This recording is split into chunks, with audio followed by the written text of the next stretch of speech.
Meu nome é Solange, eu sou psicóloga e eu tenho trabalhado com essa temática das pessoas com deficiência há bastante tempo. O meu mestrado foi com este enfoque. Na ocasião, eu pesquisei profissionais que trabalhavam com pessoas com deficiência. E esses profissionais eram profissionais de odontologia. Eu trabalhava num serviço escola de odontologia. E depois, no meu doutorado, eu trabalhei a questão da inclusão de pessoas com deficiência no contexto escolar. Então, eu pensei um pouquinho como é que é esta pessoa que se insere num contexto que não está acostumado a receber pessoas com deficiência, porque ainda não está acostumado, né, infelizmente. E pensei em algumas coisas, principalmente da perspectiva de quem está dentro e quem está fora, das relações de pertencimento, das relações em grupo. E eu venho trabalhando com essa temática há bastante tempo. Eu sou professora universitária e, na universidade, eu venho trabalhando com intervenções em diferentes contextos institucionais, e meus estagiários fazem essas intervenções, eu acompanho, supervisiono, coordeno alguns projetos, e tenho tido a possibilidade de trabalhar com instituições de acolhimento, com instituições, com a interface com o judiciário, entre outras situações. Então, eu me sinto bastante confortável de conversar com vocês e bastante animada frente a essa possibilidade, porque vocês trabalham com uma população bastante vulnerável e que precisa de um olhar muito cuidadoso, né? Pensar na pessoa com deficiência que está em serviço de acolhimento é mais delicado ainda, né? E acho que merece que a gente trate com bastante atenção, né? Bem rapidamente com vocês, da questão histórica, e em alguns momentos ela vai voltar, né? Mas só para a gente começar a pensar que esse primeiro exercício que a gente fez aqui, essa brincadeirinha, ela teve algumas dificuldades, né? A brincadeira era: vamos repetir o que está acontecendo na nossa frente, né? Quando a gente vai olhando para um outro, brincar de repetir o que esse outro está nos mostrando, a gente tem que fazer um exercício que não é tão simples no nosso cotidiano, né? Que é exercício de se pôr no lugar desse outro, se imaginar. Se pôr, a gente nunca se põe, mas se imaginar no lugar desse outro. Então, ela fez uma careta, eu vou fazer uma careta também. O que será que ela está pensando quando faz essa careta? O que será que eu estou pensando quando reproduzo a careta que ela fez? Ou quando ela sorri? Então, esse exercício de se imaginar no lugar do outro é um exercício que eu vou propor para vocês aqui hoje o tempo inteiro. E é um exercício que a gente, em geral, não se faz quando se trata de pessoas com deficiência. É muito difícil a gente calcular, imaginar o que é a vida de alguma pessoa que tem alguma restrição, alguma limitação em algum campo da sua vida, né? E eu estou dizendo isso porque, como humanidade, a gente, historicamente, se afastou dessas condições. Vocês devem saber disso, né? Teve um período na história da humanidade em que era autorizado e esperado até que as crianças com deficiência fossem mortas assim que descoberto, né? Davam outros nomes para isso. Na Grécia Antiga, chamava exposição. Colocava-se no alto de um morro e esperava-se que os deuses resgatassem. Em geral, os abutres chegavam antes, né? Então, mas a sociedade, aquele grupo, se livrava dessa questão. Durante muito tempo, na nossa história, inclusive aqui no Brasil, esta função de separar, de receber essas crianças que já não podiam mais ser colocadas no morro, foi das instituições especializadas para acolhimento, que eram instituições totais, nas quais as crianças entravam e só saíam mortas, né? Muitas vezes não recebiam nem a visita dos familiares. E era justificável, né? O fato de ter nascido com alguma deficiência justificava que essas crianças fossem colocadas nessas instituições. Mais recentemente, essas instituições foram perdendo um pouco lugar na medida em que começou a se pensar no mundo inteiro por que a gente fazia isso. Então, a humanidade começou a pensar, por que a gente está isolando? Por que a gente não consegue receber essas pessoas nas nossas famílias e encontrar jeitos de estar com elas, e de crescer com elas, e de aprender com elas, né? Então, muitas discussões foram sendo feitas. Durante um tempo, no lugar de elas ficarem o tempo todo nas instituições, elas iam para passar o dia nas instituições. Então, eram instituições que recebiam essas crianças para fazer tudo ao longo do dia inteiro, e depois elas voltavam para as famílias. E aí eram instituições quase que totais. As crianças só não dormiam lá, mas elas tinham atendimento médico, educacional, fonoaudiológico, tudo acontecia nessas instituições. Então, mais recentemente, a gente teve, a partir de uma série de discussões, tem uma lei que é criada lá na Espanha, em Salamanca, que é a Declaração de Salamanca, que diz que, então, as crianças com deficiência deverão frequentar as escolas regulares. E isso, essa lei, quando é discutida lá em Salamanca, ela é incorporada na nossa legislação brasileira, a nossa LDB de 96. Incorpora essa ideia e diz que, preferencialmente, devem ser educadas nas escolas regulares. Eles colocam esse preferencialmente, que dá uma margem para muitas coisas acontecerem de 96 para cá.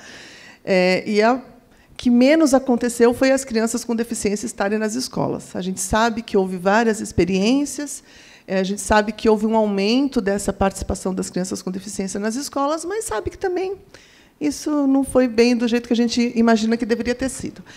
Em 2015, a Lei Brasileira de Inclusão é finalmente aprovada, ela vinha sendo trabalhada por muito tempo, e ela traz uma mudança que passa a valer a partir de janeiro de 2016. Eu acho que essa lei ela precisa ser conhecida por todo mundo. Quem aqui já ouviu falar dessa lei? Olha só, pouquíssimas pessoas, e é uma lei que afeta todos nós. Porque essa lei ela traz uma mudança paradigmática em relação às pessoas com deficiência. O que significa uma mudança paradigmática? É uma mudança de visão. As pessoas com deficiência já não mais são vistas como pessoas que têm no corpo delas um problema. Elas são vistas como pessoas que, na interação com o meio, enfrentam barreiras. Portanto, nós temos obrigação de diminuir essas barreiras. Olha que interessante a mudança de visão. E isso implica todos nós. Nessa lei, inclusive, está dizendo que todos nós somos responsáveis. Antes, a gente entendia que era responsável a família, ou, no máximo, a instituição que recebia. Agora, a gente sabe, por essa lei que a gente não conhece, olha que louco, né? A gente sabe, mas a gente não conhece. A gente sabe, por essa lei que está lá, está valendo, que todos nós somos responsáveis. Isso significa, inclusive, que, se a gente souber que alguma criança com deficiência é vítima de negligência, ou de violência, ou de discriminação, e a gente não fizer nada, a gente está cometendo um crime. Olha que curioso, e a gente não sabe disso. E quantas vezes a gente já não viu crianças com deficiência serem vítimas de negligência ou de discriminação? Então, da mesma forma que hoje a gente não entende que uma família pode receber um filho com deficiência e dizer: não te quero, vou te pôr no alto do morro, ou, sei lá, vou te jogar no rio, ou vou te deixar numa instituição. Vou te deixar numa instituição, até pode, né? Mas, da mesma forma que a gente não pode permitir que uma família diga: eu não reconheço essa criança como minha porque ela tem uma deficiência, a gente não pode, hoje, nenhuma instituição pode dizer: eu não reconheço você como membro dessa minha instituição porque você tem uma deficiência. Inclusive, essa lei trouxe algumas mudanças muito importantes. Eu não sei se vocês sabiam, os convênios médicos podiam cobrar a mais de pessoas com deficiência.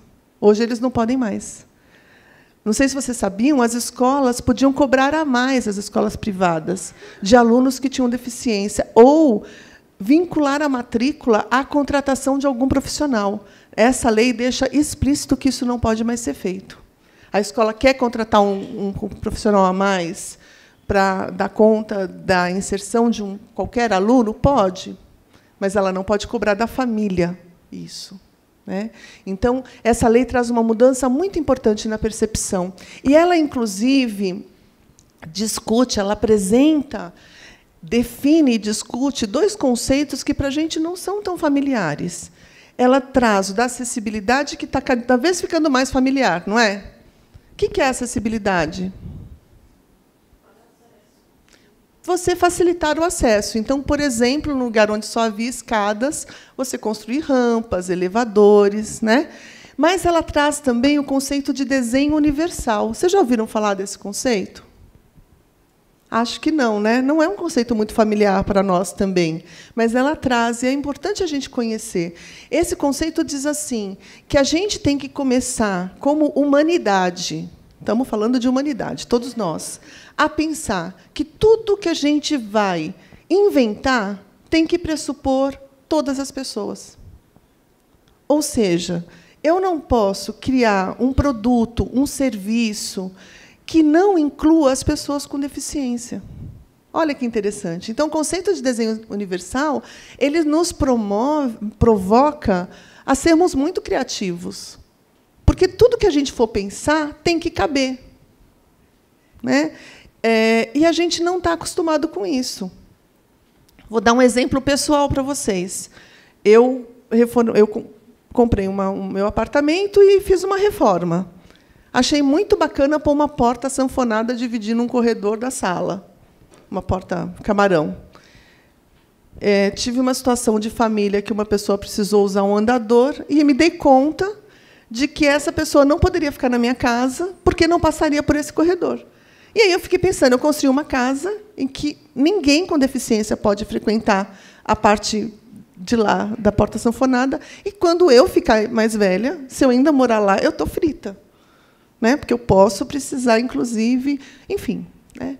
Uma coisa, e eu já trabalhava na área há quase 20 anos, quando eu construí essa casa. Então, até nós que temos mais familiaridade, não pensamos nisso, nessas coisas simples, básicas do cotidiano. Né? E aí, eu não sei se vocês conhecem o Tuca, eu o conheci num evento. Ele é um militante da área das pessoas com deficiência, e ele fez um depoimento que eu achei tão bacana que eu acho que resolvi adotar o depoimento dele.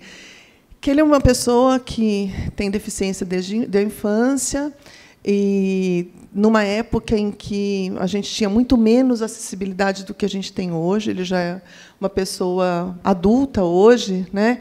E ele falou que, quando ele descobriu, jovem adulto, que ele podia circular pela cidade de ônibus, ele descobriu também como era difícil fazer isso, né? Porque ele dependia de alguém que o pusesse para dentro, pusesse para fora, enfim.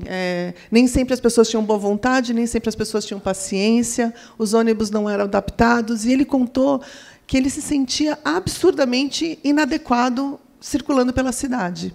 Até que, um dia, ele não convivia com nenhuma outra pessoa com deficiência, ele foi convidado a participar de um grupo de pessoas com deficiência que estavam debatendo questões de políticas públicas. E, quando ele encontrou um monte de gente com deficiência física, ele falou, nossa, não sou só eu. Né? E, quando ele começou a discutir com essas pessoas, ele se deu conta de uma coisa que foi um divisor de águas na vida dele. Ele se deu conta de que não era ele que estava errado, era a cidade que estava errada. Passa o próximo, por favor. Aí ele diz assim, eu descobri naquela reunião que o problema em não acessar o ônibus não era um problema que estava em nossos corpos, mas estava, sim, no corpo social. Não estava em mim, mas no ônibus. Olha que interessante. Como a gente não se dá conta disso? Né? Então, esta mudança que a LBI traz é uma mudança para a gente começar a pensar em tudo que está errado no corpo social em relação às pessoas com deficiência. E cada um de nós se responsabilizar por fazer parte dessa mudança, mudando de atitude. mudando de olhar, mudando de percepção, né? E é isso que eu quero ajudar vocês aqui hoje, tá bom? Pode passar. Então, eu vou falar de alguns conceitos, vou falar de algumas terminologias. Eu não gosto, de jeito nenhum, de a gente adotar posturas de politicamente correto, né? Acho que o politicamente correto é muito menos verdadeiro, mas a gente precisa conhecer os nomes corretos para a gente não ser deselegante com as pessoas e nem desrespeitoso. Então, a ideia de conhecer os nomes é saber quais são os nomes que hoje são adotados. Nem todos são consenso. Tem pessoas com deficiência que não gostam que a gente fale que a pessoa tem uma deficiência. A gente pode respeitar e entender, até porque, na própria lei, agora, se fala que a deficiência não é mais algo do corpo da pessoa, mas é algo das barreiras que ela enfrenta.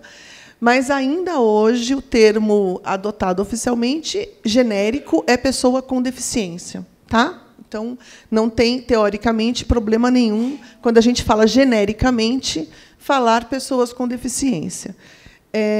Tem problema a gente usar outras terminologias, por exemplo, falar o deficiente, porque a pessoa vira a coisa, né? Ou então a gente tentar diminuir, né? Falar o downzinho, o ceguinho. Essas coisas a gente já vem discutindo bastante, as pessoas com deficiência se incomodam muito com essas terminologias, mas, principalmente, a gente gostaria que as pessoas não fossem reduzidas às suas condições. Conhecer a condição é para a gente ter ideia de algumas coisas que são comuns àquela condição. Mas a gente não precisa falar da condição antes de falar da pessoa, né? Vocês que trabalham no campo do acolhimento devem encontrar isso com frequência. Da mesma forma que, se alguém tem 5 filhos, sendo 4 biológicos e 1 por adoção, quando alguém vai falar dessa família, fala assim: sabe o fulano? O fulano, quem? Qual fulano? O filho adotivo da cicrana. Não é assim? Quando vão falar daquela criança, ele é o filho adotivo. Ninguém fala: sabe o fulano? Aquele que nasceu por parto cesárea. Ninguém fala isso. Mas o filho adotivo todo mundo fala. Por que não fala filho? Né? A mesma coisa a pessoa com deficiência. Você tem lá uma pessoa que você vai descrever, ou, sei lá, vai se referir a alguém, chama João, tem 55 anos, é professor. Se alguém perguntar assim: João, qual João? Você fala assim: aquele que não tem uma perna. Não, João, ele tem 55 anos, ele é professor, ele é marido de não sei quem, é filho de não sei quem, tem tal sobrenome. Mas a questão da deficiência ela vem sempre como figura. Ela nunca é uma parte da pessoa, ela sempre vira a pessoa. Então, isso a gente tem que evitar. Tá? Quando a gente trata... A nomenclatura hoje que é adotada para as diferentes condições é pessoa com deficiência física, pessoa com deficiência intelectual, pessoa com deficiência auditiva ou surdo.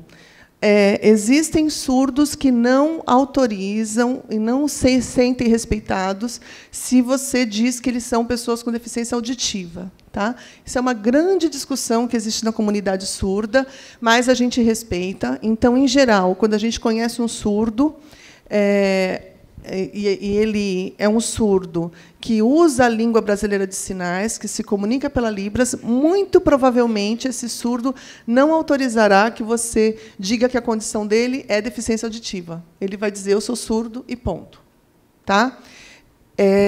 Uma outra coisa, não existe surdo mudo. Em geral, os surdos eles têm uma comunicação muito boa, né? Ou eles têm a voz e a fala e são capazes de oralizar se eles aprenderem, desenvolverem, se quiserem, ou então eles podem usar a língua brasileira de sinais.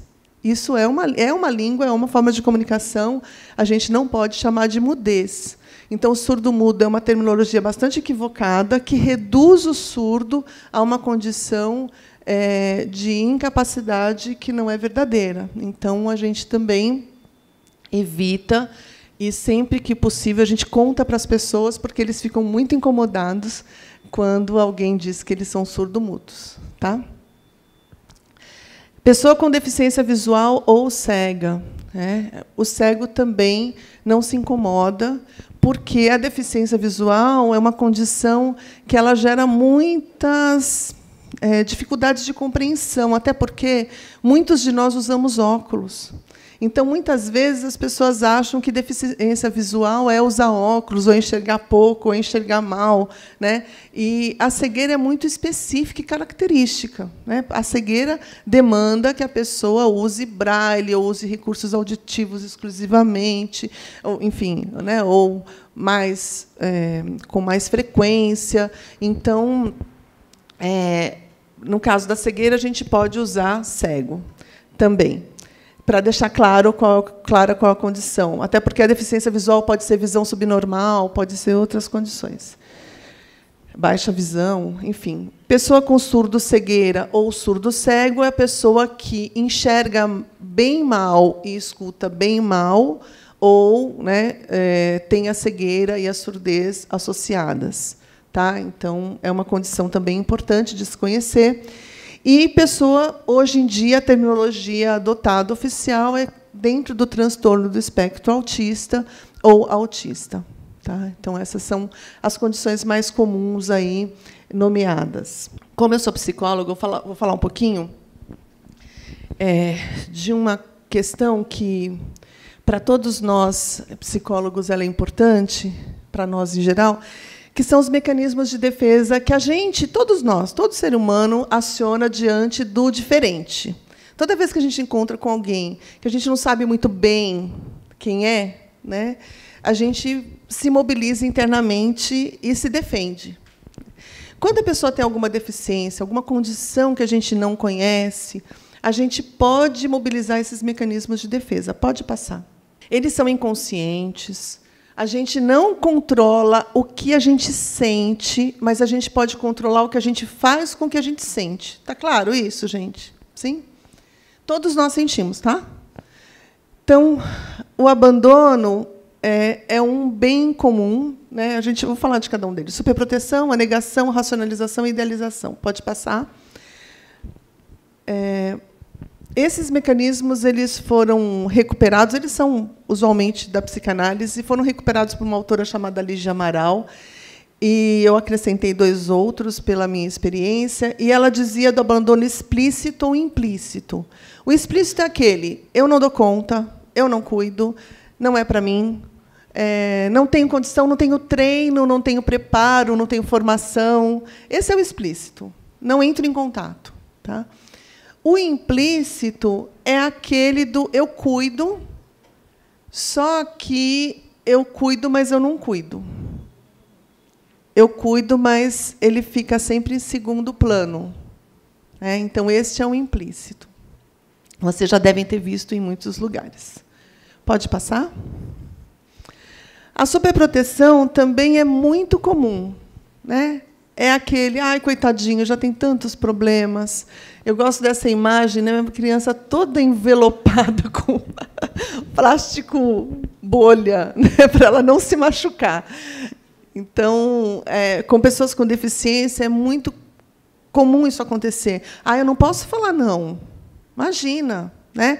Então, por exemplo, a criança tem deficiência intelectual. Ela está lá no abrigo com vocês. Aí ela chega para a educadora e põe a mão no seio da educadora. Põe. Né? Qualquer outra criança, o que a educadora faria? Não pode. Não pode, tira a mão. Se a criança for de novo, fala não pode de novo. Com criança é assim. Com criança é assim. Se a criança tem deficiência intelectual, é a mesma coisa. Fala não pode, tira a mão. E continua falando, não pode tirar a mão, ela vai entender.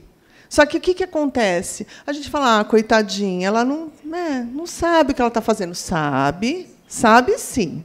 Né? E quanto mais você achar que ela é coitadinha, menos ela vai ser capaz de desenvolver os recursos para se relacionar com as outras pessoas. Pode passar? E aí, a negação ela tem várias características. Tem aquela negação que é a clássica. né, de a gente olhar para a pessoa e nem perceber que ela tem uma deficiência. É muito curioso isso. Assim. Às vezes, as pessoas convivem com uma pessoa e não percebem, mas não é que não percebe porque percebe a pessoa e não a deficiência, mas é que não percebe nem aquelas limitações que ela tem. E aí fica muito difícil, porque, se não percebe a limitação, não ajuda também a eliminar as barreiras, né? Agora, as que são mais comuns no nosso cotidiano e que a gente também não percebe, tem muito a ver com algumas falas que a gente tem. Por exemplo, a negação por atenuação. Vocês já devem ter usado e já devem ter visto isso. Ah, não é tão grave, podia ser pior, ele poderia ter nascido sem as duas pernas. Né? Então, a criança nasceu sem os dois braços. Você fala, não é tão grave, podia ter nascido sem as... Não, é grave. Demanda adaptação, provoca coisas na gente. Né? Falar que não é tão grave ajuda em quê? Em nada. Né? Mas a gente usa, porque a gente quer se acalmar, não é? Simulação. É surda, mas é como se não fosse. Aí você pergunta, por quê? Escuta? Não. Porque namora. Ué, surdo namora. Qual é a questão? Né? A questão é que a gente fala isso para se acalmar, só. Porque a pessoa continua surda. E, por compensação, é cega, mas é tão simpática. Por que o cego é antipático? Qual é a relação da cegueira com a simpatia? Nenhuma, mas a gente usa. Que nem a história do gorda, né? Gorda, mas é simpática. Como assim?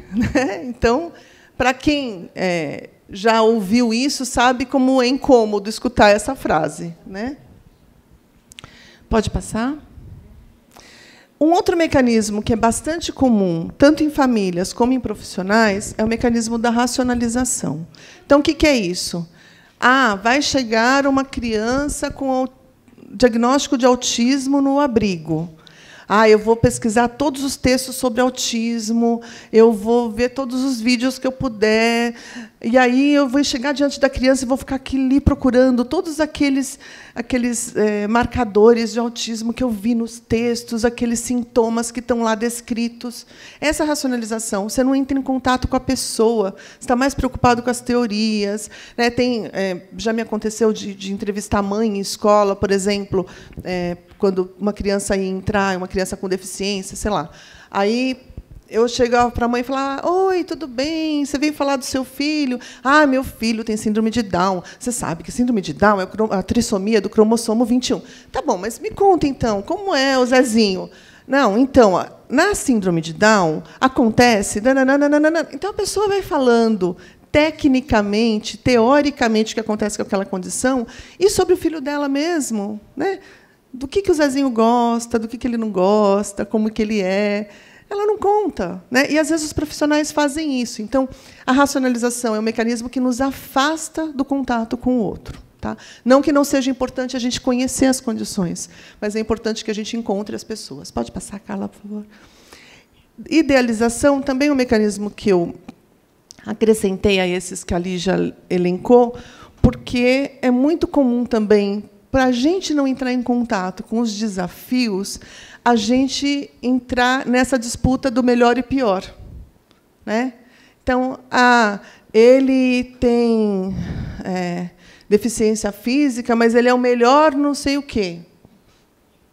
Não tem nada a ver uma coisa com a outra. A deficiência física é uma coisa, ele ser melhor é outra, mas a gente fica, né, a gente mantém esta ideia da polarização entre o melhor e o pior, entre o bom e o ruim, e aí isso só cria mais distanciamento também em relação às pessoas.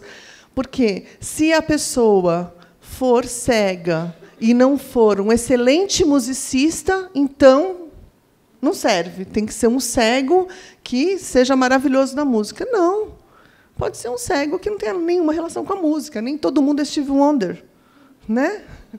Pode passar, por favor.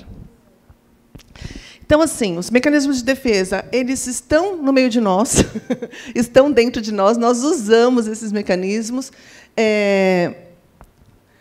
A gente não tem como evitar vivê-los. Eu já me percebi muitas vezes utilizando mecanismos de defesa, mesmo depois de dar aula sobre isso. O que a gente faz quando a gente percebe? Identifica de que jeito que a gente reagiu àquilo que a gente viveu. Tá? Então, por exemplo, vira e mexe, eu me pego com vontade de falar, mas... Né? Ah, podia ser pior. Às vezes a gente tem essa vontade de falar, não tem jeito, ela vem.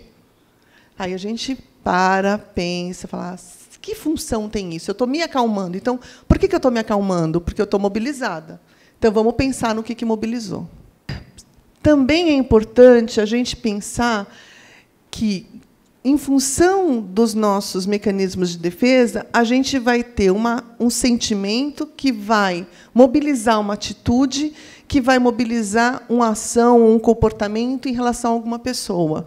Então, se vocês identificam que vocês estão querendo superproteger, muito provavelmente vocês estão percebendo aquele outro como menos capaz que vocês, muito provavelmente vocês vão ter uma atitude de desqualificação desse outro, que vai gerar num comportamento ou uma ação que este outro vai se sentir menos qualificado, menos valorizado, menos importante. Tá? Por isso que é super importante a gente se avaliar. Né? O que é restrição que, na relação com o meio, enfrenta barreiras, a gente pode tentar tirar as barreiras. Mas o que é capacidade deste outro de superar as barreiras, a gente tem que respeitar também. Então, não é a gente achar que a pessoa com deficiência tem que se esfolar para dar conta das suas relações. Ah, então eu vou deixar ele subir segurando com os braços no ônibus para ele poder ficar forte. Não, ele tem que ter direito de ter um ônibus adaptado para que não seja tão trabalhoso assim para ele. Mas eu não preciso responder por ele quando ele é capaz de responder as coisas dele. Né? Uma das críticas que as pessoas com deficiência física fazem com muita frequência é que elas entram, por exemplo, numa loja de cadeira de rodas, acompanhado por alguém que está empurrando essa cadeira, e elas vão comprar um sapato, e o vendedor chega e olha para a pessoa que está empurrando a cadeira, fala, bom dia. A pessoa responde, bom dia. Ele veio comprar um sapato. Aí ele olha para a pessoa que está empurrando a cadeira e diz, que número que ele quer? Né?